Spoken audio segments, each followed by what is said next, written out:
Crianças, primeira questão diretamente. Em 1840, após o período regencial, Dom Pedro II assumiu o trono brasileiro. Sob o seu comando, o regime monárquico ganhou firmeza e se estendeu até 1889, quando foi proclamada a República. Esse período ficou conhecido como Segundo Reinado. Vamos às primeiras perguntas. De acordo com o que foi estudado sobre esse período, responda: nesse período, novas tecnologias começaram a ser utilizadas no Brasil. Quais foram elas? Crianças, nós tivemos uma evolução tecnológica muito grande nesse período aqui no nosso país. Foram trazidos, por exemplo, os primeiros automóveis, foram trazidos os primeiros bondes, as locomotivas estavam acelerando a nossa produção, enfim, diversos tipos diferentes de tecnologias a gente pode enumerar, mas as principais são as relacionadas ao cultivo da cana-de-açúcar e do café. Então, principais tecnologias em relação à produção, nós temos os bondes e os automóveis, os meios de transporte que facilitaram o nosso escoamento de produção. Lembrando que na época do cultivo da cana-de-açúcar, nós tínhamos o transporte feito através de tropas de mulas. E isso dificultava muito mesmo o escoamento da nossa produção. Muito material era perdido e as entregas não ocorriam em um prazo hábil de tempo. A gente perdia tempo demais no transporte desse material. Tá certo? Vamos para a letra B. Qual era a capital do Império? Olha só, a primeira capital do nosso império foi Salvador, na Bahia. Isso porque foi lá que a família real, que estava vindo em fuga das tropas de Napoleão Bonaparte, se instalou. Essa instalação durou primeiramente um pouquinho mais de um mês, mas depois foi transferida a Corte Real para o Rio de Janeiro. Mas a primeira capital do nosso império foi Salvador. E quais transformações aconteceram nessa capital? Várias transformações a mando do rei. Durante esse período, Dom João mandou construir escola de medicina, museu, bibliotecas, diversas construções que buscavam modernizar o país. E, além de tudo, conquistar a simpatia da população brasileira, porque nesse período muita gente ainda via com descrédito, ainda não estava muito satisfeita com essa transferência da família real para o Brasil. Enquanto muitos achavam que isso seria uma evolução, alguns já pensavam com os ideais lá da Europa, já pensavam, por exemplo, em proclamação da República. Mas a gente vai ver isso um pouquinho mais à frente. Na letra C, qual era o produto brasileiro mais importante vendido para outros países? Durante o período do Segundo Reinado, o nosso principal produto era o café produzido no Sudeste, na região Sudeste, principalmente na área do Oeste paulista. Número 2. É correto afirmar que o desenvolvimento econômico do Sudeste está relacionado com o cultivo do café? Com certeza, já que era o principal produto do nosso país. O nosso café era reconhecido internacionalmente como um produto de alta qualidade. O Brasil, se aproveitando da grande expansão da cultura do café, que as pessoas estavam começando a gostar do produto, já que ele era considerado energético, que era um produto que despertava a vontade do ser humano, a vontade do homem de buscar o trabalho, tornava ele mais enérgico nas suas ações, o Brasil produzia em larga escala e principalmente a região do Sudeste paulista se beneficiou dessa produção. A produção se concentrava nessa região, a riqueza se concentrava nessa região também.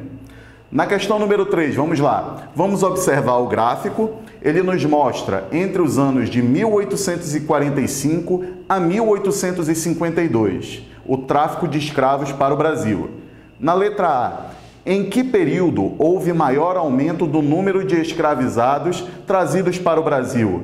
Basta analisar o gráfico aqui, crianças. Eu espero que vocês estejam com as revisões em mãos, mas nós temos entre o período de 1846 até 1849 um aumento significativo, partindo de 50.324 escravizados em 1846 até o número de 54 mil escravizados no ano de 1849.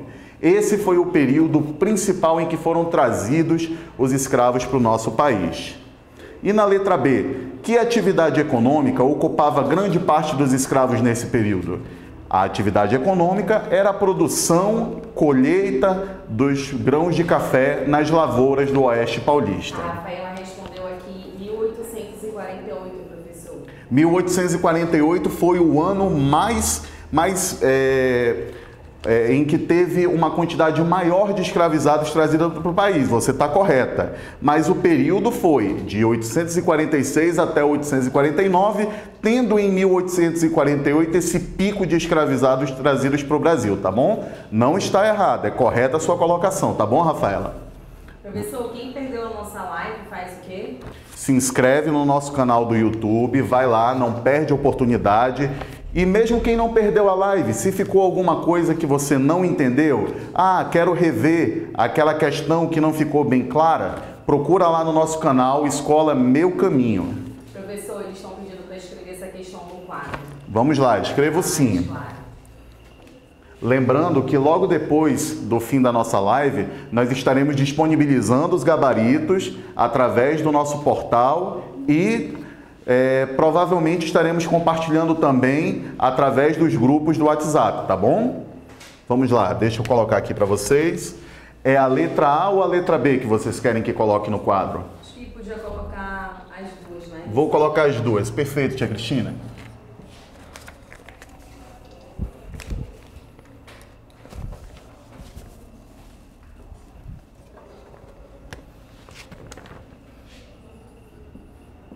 No período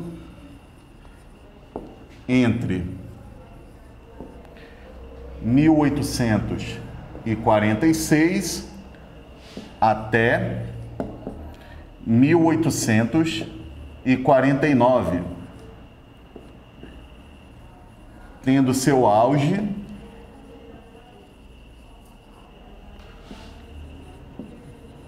no ano de 1848. Essa é a letra A.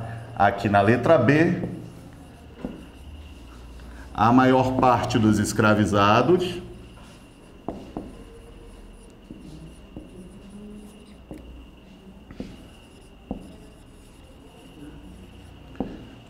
trabalhava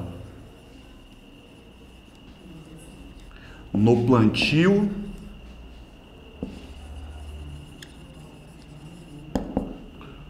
colheita e transporte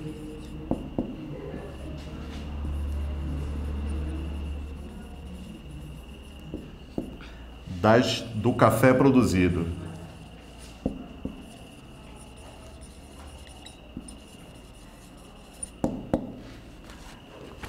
Aqui, novamente na letra A, no período entre 1846 até 1849, tendo seu auge no ano de 1848. E na letra B, a maior parte dos escravizados trabalhava no plantio, colheita e transporte do café produzido. Na questão número 4, os imigrantes que vieram para o Brasil para trabalhar nas fazendas de café instaladas nas terras do atual estado de São Paulo assinavam um contrato com os donos das fazendas. O que recebiam os colonos que trabalhavam nas fazendas de café? Aqui nessa questão nós temos duas opções que podem ser consideradas corretas. A primeira, parte do lucro da venda do café, descontados todos os gastos que o fazendeiro tivera para trazê-los da Europa. Afinal, como nós vimos nas nossas aulas, essa vinda dos imigrantes para cá, para o Brasil, se dava através de um contrato. Vinham buscar nos países europeus, principalmente na Itália, que as pessoas estavam fugindo do terror da Segunda Guerra, principalmente do terror da Segunda Guerra Mundial. Só que esses custos eram pagos pelos fazendeiros. Então, quando os imigrantes vinham, eles já vinham com uma dívida. Eles iam receber uma parte da sua produção, mas eles já tinham uma dívida que precisava ser descontada. E aqui nós temos também a última opção, recebiam parte do lucro e também alimentação. Essa também pode ser considerada correta, tá bom? Eles recebiam uma parte do que produziam, além de receberem alimentos e um pedaço de terra para que pudessem produzir. Eles eram responsáveis por essa colônia, por esse pequeno espaço de terra em que eles tinham a possibilidade de produzir para esses fazendeiros. Tio Manuel. Pois não? Tia Amanda está assistindo. A tia Miriam está assistindo. Que bom. Tia Kate está assistindo. Tia Raquel está assistindo. Boa parte da equipe está assistindo a tua aula. Obrigado, meninas. Obrigado por estarem participando com a gente. Amanhã estarei acompanhando vocês também, tá bom? Vamos lá. Na questão número 5, como já vimos, a mão de obra escravizada africana foi adotada no Brasil desde o período colonial. Porém, no século XIX, houve um grande aumento na exploração do trabalho escravo. De acordo com o estudado, responda: as condições de vida dos escravos eram boas? Gente, alguém quer me fazer essa resposta? Vamos lá, vamos juntar tudo aquilo que vocês vão falar para mim e vamos formular uma grande resposta bem elaborada. Bora ver se eles respondem. Enquanto isso, a Rafaela tinha perguntado aqui o que é integralmente. Integralmente quer dizer todo, quer dizer tudo. Aqui na opção número 4, né? Recebiam seus salários integralmente, sem nenhum tipo de desconto. E está errado. Eles recebiam esse desconto que era feito através dessa dívida que existia entre os colonos e quem pagou pela sua vinda de outros países. O professor Alfredo respondeu aqui: não, eles passavam fome, passavam sede e sofriam de banzo. Também, lembrando, bem lembrado, Alfredo, banzo era aquela doença que muitos conseguem relacionar com que hoje nós temos a depressão. Era uma saudade profunda que eles sentiam da terra natal durante as viagens e, devido a essa tristeza, não se alimentavam, já recebiam poucos alimentos, já a comida era escassa e precária. A água era somente para manter vivo, para que os donos não perdessem as suas mercadorias, já que era assim que os escravizados eram vistos. Não eram vistos nem como seres humanos, mas sim como mercadorias que iam ser negociadas quando chegassem aqui no Brasil. As condições eram péssimas, as piores possíveis, castigos físicos, humilhações, trabalho exaustivo e nem a alimentação era suficiente para mantê-los. A Rafaela escreveu assim: não, pois a maioria dos escravos sofriam abusos físicos, não comiam direito, tinham várias doenças como banzo, diarreia, etc. Perfeito, Rafaela, é isso aí, muito bom. Vamos juntando as informações que a gente vai ter uma resposta cada vez mais completa. Alguém mais quer acrescentar algo? Por enquanto não, pode seguir, professor. Então vamos lá. Na letra B, o que foi o movimento abolicionista? Primeiro, vamos começar o que significa abolicionista. Abolicionista vem de abolição, quem deseja que a escravidão acabe. E esse movimento faziam parte de diversas pessoas da sociedade, militares, jornalistas, os escravizados, obviamente, que lutavam pelos seus direitos, escravos que já tinham conseguido a sua liberdade através de alforria, entre outras pessoas. O movimento abolicionista foi extremamente importante para que nós tivéssemos chegado até essa condição de pressão sobre a princesa Isabel, em que ela foi obrigada a decretar a abolição da escravatura. Antigamente tinha-se a visão de que a princesa Isabel era uma heroína da nossa abolição, do fim da escravidão no Brasil. É verdade? Não pode ser considerado errado, mas não é simplesmente pelo desejo dela de terminar, e sim por uma pressão exercida principalmente pela Inglaterra, o nosso primeiro parceiro comercial nessa época, o nosso parceiro comercial preferencial, e segundo, a pressão da própria sociedade, que se sentia ofendida com esses ideais que ainda permaneciam no nosso país. Enquanto na Europa as pessoas já estavam com pensamentos de igualdade, de liberdade, aqui no Brasil muitos ainda relutavam em permitir que todos buscassem essa liberdade. Na questão número 6, A partir de 1850, o governo brasileiro criou diversas leis que ajudaram a acabar pouco a pouco com a escravidão. Vamos descrever primeiro a Lei Eusébio de Queiroz. Quem que sabe? Vamos lá, quem é que pode me responder? A Lei Eusébio de Queiroz. Essa é a letra A. Isso. E a letra B? Tem letra B? Tem letra B, a Lei do Ventre Livre. Quem que sabe? Vamos para a letra C também, a Lei dos Sexagenários. E na letra D, finalmente, nós temos a Lei Áurea. Podem ir respondendo aqui para a gente ver quem que acertou.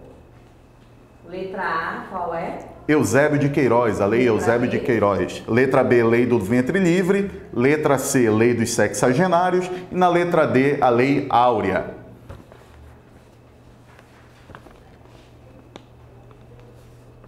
Vamos lá, crianças. Vamos exercitar a memória. Fosfato. Pode ir respondendo a letra A enquanto eles escrevem as outras. Vamos lá. A Lei Eusébio de Queiroz. A Lei Eusébio de Queiroz foi a lei que proibiu o tráfico de escravizados da África para o Brasil. Essa lei veio por acaso? Não. Primeiro, a África era a principal fornecedora de escravizados para o nosso país. Segundo, como eu falei para vocês, a Inglaterra pressionava muito o nosso país para que nós acabássemos com essa escravidão formal. Escravidão formal, já que mesmo com essas leis sendo promulgadas, nós ainda assim permanecíamos com trabalhos análogos à escravidão. Ainda tinha gente trabalhando em condições parecidas com a escravidão. Existiam grandes dívidas que inventavam em relação aos escravizados, que eles deviam pagar pelos seus alimentos, que eles tinham lugar para morar porque seus donos ainda forneciam para eles essas condições, e sendo assim, eles continuavam trabalhando em um regime parecido com o da escravidão. A Lei Eusébio de Queiroz veio para acabar com esse tráfico formal de escravizados da África para o Brasil. A letra B é qual, professor? Lei do Ventre Livre. Já escreveram aqui. Vamos a Lei lá. do Ventre Livre libertava os filhos dos escravos. Boa! Quem foi que respondeu essa? Foi a Poliana. Poliana, parabéns, é exatamente isso. Letra C. Letra C, a Lei dos Já Sexagenários. que o Alfredo escreveu, a partir dos 60 anos não podia mais trabalhar. Exatamente, já não podia mais ser um Foi o escravizado. Alfredo que acertou. Parabéns, Alfredo, é isso aí, muito bom. E por último, a Lei Áurea, a nossa lei mais importante em relação à abolição da escravatura. Essa sim, assinada pela princesa Isabel, é a lei que dava fim à escravidão formal no Brasil. Escravidão formal porque ainda assim, após a abolição da escravidão, pessoas continuaram trabalhando em um regime parecido com o da escravidão, tá bom? E lembrando que a nossa palavra áurea, eu quero saber o que significa áurea. Vamos lá, ver se quem estava prestando atenção na aula. Essa foi só para quem prestou atenção. Escreveu Lei Áurea, lei de quando a princesa Isabel assinou a carta que acabou a escravidão. Isso aí. E o que significa áureo? Áureo vem de... Ainda não respondeu. Vamos Já lá. a está elogiando aqui os alunos do quinto ano. São feras, todos A eles. Rafaela também acertou, colocou que libertaram os escravos e os escravizados da escravidão. Isso mesmo. Da Lei Áurea ainda, né? Isso. Vamos lá, crianças. Lei Áurea vem de aurum, vem de ouro. A Rafaela escreveu Lei de Ouro. Isso aí, boa, Rafaela, perfeito. Lei Áurea é a lei de ouro, a lei maior em relação à escravidão no Brasil. Muito bem, é isso mesmo. Na questão número 7, complete as afirmativas de acordo com os estudos em sala. Na letra A, nas primeiras décadas do... Vamos ver quem acerta. A Poliana também acertou ouro, ainda da questão anterior. Perfeito. E o Alfredo também acertou ouro da questão anterior.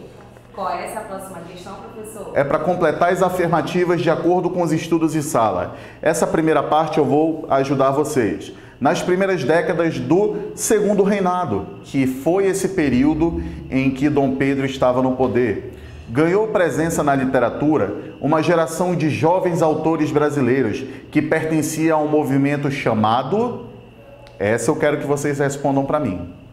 Vamos lá. Vamos aguardar. Qual foi o movimento literário que teve destaque no Brasil durante o Segundo Reinado, nas primeiras décadas do Segundo Reinado? Professor, só enquanto a gente aguarda, quem perdeu a nossa live faz o quê? Se inscreve no nosso canal do YouTube, Escola Meu Caminho, não esqueçam. E não esqueçam também de ativar as notificações para que vocês não percam quando saírem vídeos novos, tá bom? Tio Manuel, aí assim o senhor já está terminando, certo? Estou terminando. E aí só avisar que a educação infantil aqui já está perguntando que a gente já vai ter a contação de história. Justamente, a gente vai ter aqui uma atividade hoje. Assim que eu terminar, a gente vai ter a contação de histórias para a turminha da educação infantil. Eles responderam aqui que você tinha perguntado romantismo. Perfeito, é isso aí, o romantismo. Olha só, na letra B, o escritor mais destacado do romantismo brasileiro foi José de Alencar. José de Alencar, em seus romances, ele valorizou o indígena e o sertanejo, que considerava muito importante na formação da sociedade brasileira. Características do romantismo: o romantismo sempre é marcado pelo passado idealizado. Tudo que acontecia antes era muito melhor. Lembra do vavozinho falando, na minha época é que era bom, na minha época tudo era mais calmo? Essa é uma característica do romantismo, é pensar no passado de uma maneira idealizada. O passado sempre foi melhor. E o José de Alencar ficou muito conhecido, principalmente pelos seus 3 livros escritos em relação aos indígenas, a um romantismo indígena. Era o Iracema, o Birajara e o Guarani, tá bom? Na questão letra C, vamos lá, questão 7, letra C. Outro autor que também foi um dos principais escritores brasileiros foi Machado de Assis. Suas obras caracterizam a passagem do romantismo para outra escola literária. Qual era a escola literária que substituiu, digamos assim, o romantismo como principal estilo literário do nosso país? Vamos ver quem vai me responder. Vamos lá.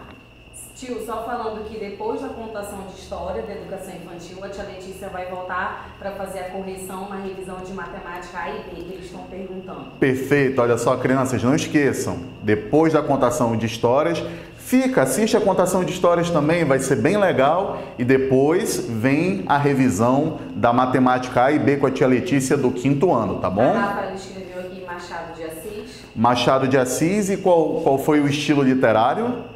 Ainda não escreveram. Vamos lá, que estava competindo ali com o romantismo. Enquanto o romantismo falava sobre um passado idealizado, veio essa nova escola literária, que foi o... Essa eu quero ver quem vai acertar, essa é difícil. Ninguém ainda, tio. Ninguém ainda? Não. Então, essa ficou para mim.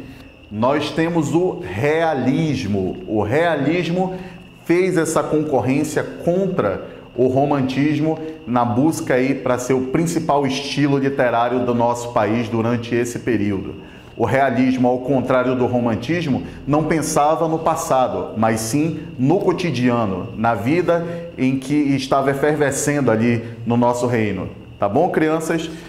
Olha só, para a gente finalizar a nossa revisão, muita atenção agora que não estava na nossa revisão impressa, mas agora com o tio a gente vai falar sobre a Guerra do Paraguai rapidinho, que é questão do nosso teste, tá bom? Principais motivos da Guerra do Paraguai, muita atenção. Solano Lopes, o comandante paraguaio, estava buscando o controle dos rios da bacia do Rio da Prata. Era uma bacia muito importante pelas questões geográficas, eram rios que davam escoamento para toda a produção, além de serem ricos em recursos naturais.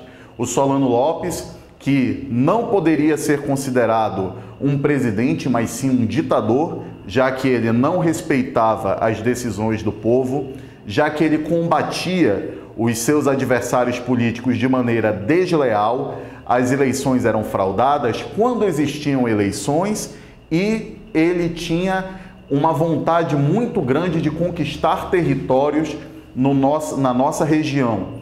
Ele tentou invadir principalmente a Argentina e o Uruguai. E esses países se aliaram ao Brasil na Tríplice Aliança. Esse foi o grupo formado para combater o Solano Lopes por Brasil, Argentina e Uruguai.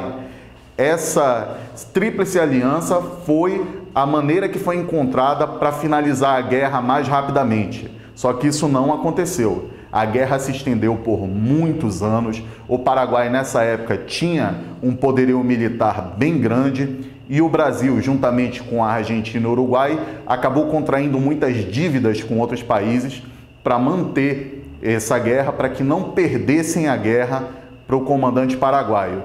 No fim das contas, a guerra acabou se estendendo por 6 anos e as baixas, os números de mortos nessa guerra foi enorme. O Alfredo escreveu: o Brasil, Argentina e Uruguai fizeram a Tríplice Aliança. Perfeito, é isso mesmo, Alfredo. Tanto os países vencedores, países que formavam a Tríplice Aliança, quanto o Paraguai tiveram muitas baixas. No Brasil, nós chegamos a ter até que mandar soldados de forma compulsória. Nós não estávamos mais trabalhando apenas com voluntários. Lá no início, nós tínhamos os voluntários da pátria, as pessoas que se sentiam motivadas a lutar defendendo o seu país. Mas essas pessoas foram diminuindo. Como a guerra não terminava, tiveram que começar a mandar os escravizados para a guerra, e os escravizados recebiam várias promessas.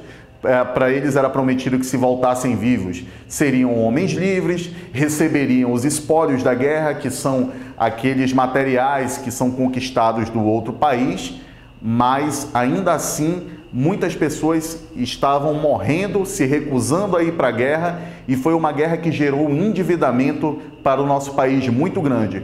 E para o Paraguai, a maior perda foi em relação à sua população, já que os homens, a grande maioria da população masculina do Paraguai, acabou morrendo nessa guerra.